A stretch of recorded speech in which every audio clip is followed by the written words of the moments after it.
Free স্টাইলে লুটপাট চললে গণতন্ত্র চলতে পারে না, ডক্টর কামাল। জাতীয় ঐক্যফ্রন্টের শীর্ষ নেতা ও গণফোরামের সভাপতি ডক্টর কামাল হোসেন বলেছেন, গণতন্ত্র চলতে পারে না যদি ফ্রি স্টাইলে লুটপাট চলতে থাকে।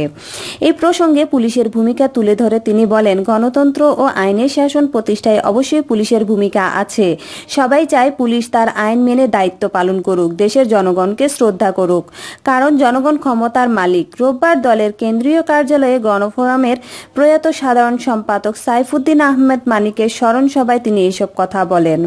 ডক্টর কামাল হোসেন বলেন, সরকার যদি নিজেকে জনগণের সরকার মনে করেন, অবশ্যই বৈষম্য হ্রাস করবেন। কেউ যদি দরিদ্র থাকবে আর কেউ সম্পদের পাহাড় গড়বে, এই তো স্বাধীনতার এত বছরের পর কাম্য হতে পারে না।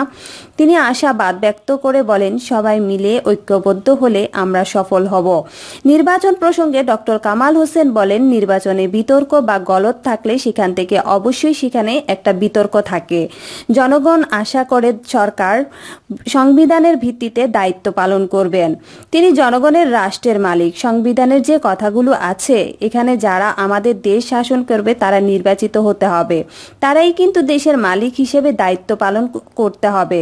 তিনি সবাইকে নাগরিক হিসেবে তার দায়িত্ব পালনের পরামর্শ দিয়ে বলেন, 2021 সালে আমাদের স্বাধীনতার 50 বছর পূর্তি হতে যাচ্ছে। তিনি এই জন্য সবাইকে তার নাগরিক দায়িত্ব পালন করে মুক্তিযুদ্ধের প্রকৃত উদ্দেশ্য প্রতিষ্ঠা করার কাজে লেগে যেতে বলেন। ডক্টর কামাল হোসেন আরও বলেন, আমরা স্বাধীন দেশ পেয়েছি অসাধারণ ত্যাগ স্বীকার করে, অনেক মূল্য দিয়েছি। নাগরিকদের সতর্কভাবে দায়িত্ব করতে হবে। সেই সরকার বা যারাই এখানে দায়িত্ব নেবে তারাই যেন সংবিধানের ভিত্তিতে দায়িত্ব নিক। সংবিধানে আছে দেশে গণতন্ত্র থাকবে, নামকাস্ত গণতন্ত্র না। জনগণের শাসক হিসেবে তিনি অবশ্যই চাইব সুশাসন হোক, আইনের শাসন হোক।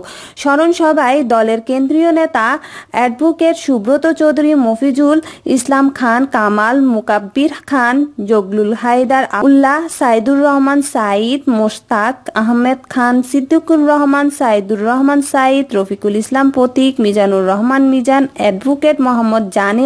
জাতীয় ঐক্যফ্রন্টের শরিক দল কৃষক শ্রমিক জনতা লীগের সভাপতি আব্দুল কাদের সিদ্দিকী বলেছেন, আজকে যারা শপথ নিচ্ছেন বা নিতে চাচ্ছেন, পাবলিক তাদের রাস্তায় ধরে টুকরো টুকরো করে ফেলতে পারে। গতকাল দুপুরে রাজধানীর মতিঝিলে দলের কেন্দ্রীয় কার্যালয়ে গণফোরামের 2 সংসদের শপথ নেওয়ার প্রসঙ্গে সাংবাদিকদের এক প্রশ্নের জবাবে এই কথা বলেন তিনি। দলের বর্ধিত সভা শেষে অনুষ্ঠিত সংবাদ সম্মেলনে কাদের সিদ্দিকী বলেন, বর্তমান সরকার ও নির্বাচন কমিশনের অধীনে তারা কোনো নির্বাচনে অংশ নেবে না কৃষক শ্রমিক জনতা লীগ। এছাড়া একাদশ সংসদ নির্বাচনে ভোট জালিয়াতির অভিযোগ আনলেও এ ব্যাপারে দলের প্রার্থীরা কোনো মামলা করবে না বলে নিশ্চিত করেন তিনি। অবিলম্বে এই নির্বাচন বাতিল করে দলীয় সরকারের অধীনে পুনরায় নির্বাচনের দাবি জানান ঐক্যফ্রন্টের এই শীর্ষ নেতা। কাদের সিদ্দিকী বলেন, একাদশ সংসদ নির্বাচনের পর জাতীয় ঐক্যফ্রন্টের জয়ী ও পরাজয়ী প্রার্থীদের নির্বাচনী ট্রাইব্যুনালে মামলা করার সিদ্ধান্ত ছিল, কিন্তু কৃষক শ্রমিক জনতা লীগ কোনো প্রার্থী মামলা করবে না, কারণ এই নির্বাচন কমিশন ও প্রশাসন বর্তমান সরকারের আজ্ঞাবহ। মামলা সঠিকভাবে উপস্থাপন হয়নি অজুহাত তারা খারিজ করে দিতে পারে, তাই আমরা মামলা করব না। একাদশ সংসদ নির্বাচনে ভোট ডাকাতি হয়েছে দাবি করে তিনি বলেন, এই ভোট ডাকাতি সবচেয়ে বেশি ক্ষতিগ্রস্ত হয়েছে দেশের জনগণ, তার থেকে বেশি ক্ষতিগ্রস্ত হয়েছে আওয়ামী লীগ ও এ দলের নেত্রী শেখ হাসিনা। আওয়ামী লীগ আর কোনোদিন মানুষের ভোটে নির্বাচিত হতে পারবে না। প্রধানমন্ত্রী শেখ হাসিনা চা চক্রের নিমন্ত্রণে না গিয়ে বিএনপি আলোচনার সুযোগ হারিয়েছে বলে মন্তব্য করেছেন আওয়ামী লীগের যুগ্ম সাধারণ সম্পাদক মাহবুবুল আলম হানিফ। তিনি বলেছেন, যে কারণে নিমন্ত্রণ গ্রহণ করা শিষ্টাচারের অংশ, কিন্তু বিএনপি শিষ্টাচার বহির্ভূত আচরণ দেখিয়ে চা চক্র গেল না। সেখানে আলোচনার সুযোগ ছিল আওয়ামী লীগের শীর্ষ নেতাদের সঙ্গে, সেই সুযোগ বিএনপি হারিয়েছে। রোববার দুপুরে জাতীয় প্রেস ক্লাবে আওয়ামী লীগের সাবেক সাধারণ সম্পাদক প্রয়াত সৈয়দ আশরাফুল ইসলামের স্মরণ সভায় প্রধান অতিথির বক্তব্যে একথা বলেন তিনি। স্বপ্ন ফাউন্ডেশনের উদ্যোগে এই স্মরণ সভার আয়োজন করা হয়। স্মরণ সভায় আওয়ামী লীগের যুগ্ম সাধারণ সম্পাদক সৈয়দ আশরাফ বিরল রাজনৈতিক ব্যক্তিত্ব। রাজনৈতিক জীবনে তিনি স্বল্প ভাষায় প্রজ্ঞা বিচক্ষণতার পরিচয় দিয়েছেন। কোনো কাজ একা কাজ করতেন না, সবাইকে নিয়ে কাজ করতেন। তার পিতাকে হত্যার পরে আশরাফ ভাই লন্ডনে চলে যান, অনেক কষ্টে লেখাপড়া করেছেন, দলের প্রয়োজনে দেশে ফিরে কাজ করেছেন। হানিফ বলেন, আমরা সবাই অবাক হই যখন বিএনপি কথায় কথায় মামলা নির্যাতনের কথা বলে। যখন আশরাফ ভাইয়ের বাবা জাতীয় নেতা সৈয়দ নজরুল ইসলাম সহ অন্য নেতাদের কারাগারে হত্যা করা হলো, সেনাবাহিনী 12 শতাধিক অফিসার হত্যা করে রাষ্ট্রীয় ক্ষমতা কুক্ষিগত করেছিল বিএনপির প্রতিষ্ঠাতা জিয়াউর রহমান। সে সময় পিতা হত্যার বিচার না পেয়ে দেশ ছেড়েছিলেন আশরাফ ভাই। তখন কোথায় ছিল বিএনপির বিবেক? তিনি আরো বলেন, আজকে বিএনপির ফখরুল ইসলামরা নেতিবাচক রাজনীতি করছেন, ক্ষমতা থেকেই তাই তারা অনেক দূরে, জনগণ তাদের প্রত্যাখ্যান করছে। তাদের নেতিবাচক রাজনীতি এভাবে চলতে থাকলে তাদের সংকট আরো বাড়বে। মুসলিম লীগ যেমন পাকিস্তান আমলের পর হারিয়ে গেছে, নিজেদের ভুল না শুধরালে বিএনপিরও একই দশা হবে। নির্ধারিত সময়ে বিশ্ব ইজতেমা হবে স্বরাষ্ট্রমন্ত্রী। নির্ধারিত সময়েই বিশ্ব ইজতেমা অনুষ্ঠিত হবে জানিয়েছেন স্বরাষ্ট্রমন্ত্রী আসাদুজ্জামান খান কামাল। রোববার 3 ফেব্রুয়ারি সচিবালয়ের রাষ্ট্র মন্ত্রণালয়ের সভাকক্ষে ইজতেমার আইন শৃঙ্খলা সংক্রান্ত এক বৈঠক শেষে স্বরাষ্ট্রমন্ত্রী বলেন, 15 থেকে 17 ফেব্রুয়ারি সুষ্ঠু ও সুন্দরভাবে ইজতেমা অনুষ্ঠিত হবে। তাবলিগ জামাতের মধ্যে যে বিভেদ ছিল তা ইতিমধ্যে মিটে গেছে। ইজতেমার প্রস্তুতি চলছে। বৈঠকে ধর্ম প্রতিমন্ত্রী শেখ মোহাম্মদ আবদুল্লাহ, স্থানীয় সংসদ সদস্য ও যুব ক্রীড়া প্রতিমন্ত্রী জাহিদ আহসান রাসেল, গাজীপুর পৌরসভার মেয়র জাহাঙ্গীর আলম, পুলিশের আইজি, র্যাবের ডিআইজি সহ আইনশৃঙ্খলা বাহিনীর ঊর্ধ্বতন কর্মকর্তারাও উপস্থিত ছিলেন। বৈঠকে তাবলিগের উভয় পক্ষের মুরব্বীদের পাশাপাশি কওমি মাদ্রাসা বোর্ডের নেতারা অংশ নিয়েছেন। স্বরাষ্ট্রমন্ত্রীর বৈঠক শেষে সাংবাদিকদের জানান, তাবলিগ জামাতের নেতৃত্বের মধ্যে দিয়ে যে বিরোধ চলে আসছিল সেটা মীমাংসা হয়েছে। ঐক্যবদ্ধভাবে 15, 16, 18 ফেব্রুয়ারি ইজতেমা অনুষ্ঠিত হবে। মীমাংসার পর প্রস্তুতিমূলক সভা করতে এত সময় কেন লাগলো সাংবাদিকদের প্রতি এমন প্রশ্নের জবাবে তিনি বলেন, মাঠে কে ইমামতি করবে, কে নেতৃত্ব দিবে, সেসব খুঁটিনাটি বিষয়ে আলোচনা হয়েছে। দুপক্ষের মিলে যাতে সুন্দরভাবে ইজতেমা শেষ করা যায় সেই বিষয়ে আলোচনা হয়েছে। তিনি বলেন, সারা পৃথিবীতেই তাবলিগ জামাতের মধ্যে এখন দ্বিমত রয়েছে, তার প্রভাব বাংলাদেশেও পড়েছে। এসব বিষয় সমাধানের জন্য ধর্ম প্রতিমন্ত্রী তাবলিগ জামাতের দুপক্ষের 2 জন করে 4 জন মুরব্বীর সমন্বয়ে আলোচনায় বসবেন। দুপুরে প্রথম বৈঠক শেষে ধর্ম প্রতিমন্ত্রী শেখ মোহাম্মদ আবদুল্লাহ সাংবাদিকদের বলেন, আমরা যে যাই বলি আমাদের সবার কথাই এক, সেটা হলো তাবলিগ জামাতের 2টি পক্ষ আছে। দীর্ঘ প্রতিক্রিয়ার পর একসঙ্গে ইজতেমাটা হবে এই সিদ্ধান্তই তারা নিয়েছেন।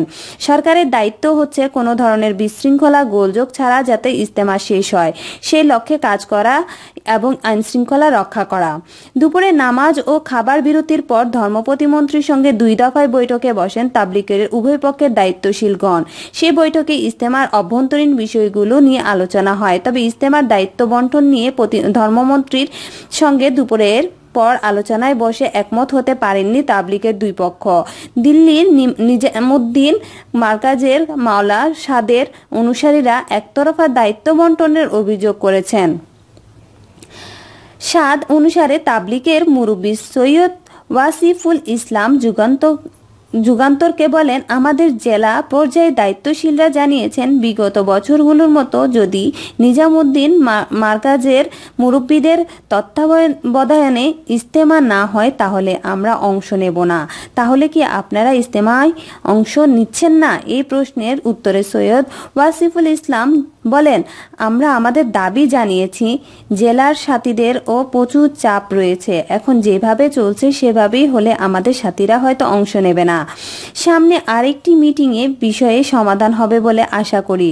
প্রসঙ্গত, 2018 সালের বিশ্ব ইজতেমার পর তাবলিগের জামাতের দুপক্ষে আলাদাভাবে বিশ্ব ইজতেমার তারিখ ঘোষণা করে। নিজামুদ্দিন মার্কাজপন্থী মাওলানা সাদের অনুসারী 11, 12 ও 13 জানুয়ারি বিশ্ব ইজতেমার তারিখ নির্ধারণ করেন। এর বিরোধিতা করে 18, 19 ও 20 জানুয়ারি ইজতেমার তারিখ নির্ধারণ করে হেফাজতপন্থী মাওলানা জুবাইর অনুসারীরা। এই নিয়ে সারা বছরই উত্তেজনা থাকে। গত 1 ডিসেম্বর টঙ্গী ইজতেমা ময়দানে এই নিয়ে রক্তক্ষয়ী ও সংঘর্ষ হয়। এই সংঘর্ষে 2 জন নিহত ও শতাধিক আহত হন। 24 জানুয়ারি ধর্ম প্রতিমন্ত্রীর নিজ দপ্তরে তাবলিগের মুরব্বীদের বৈঠক থেকে 15, 17 ফেব্রুয়ারি ইজতেমা আয়োজন সিদ্ধান্ত নেওয়া হয়। পাশাপাশি এবারের বিশ্ব ইজতেমা এক পর্বে হবে বলে জানান ধর্ম প্রতিমন্ত্রী শেখ মোহাম্মদ আবদুল্লাহ। জামাত যারা নেতৃত্ব দেন তাদের মধ্যে একটা মতবিরোধ ছিল। তারা ঐক্যমত্য হয়ে এসে তারা আগেই ঘোষণা করেছিলেন যে 15, 16, 17 আগামী ইজতেমাটা অনুষ্ঠিত হবে 15, 16 ফেব্রুয়ারি। এখন পর্যন্ত সেই ডেটই নির্ধারিত রয়েছে এবং কিভাবে হবে এটার বিস্তারিত আলোচনা চলছে।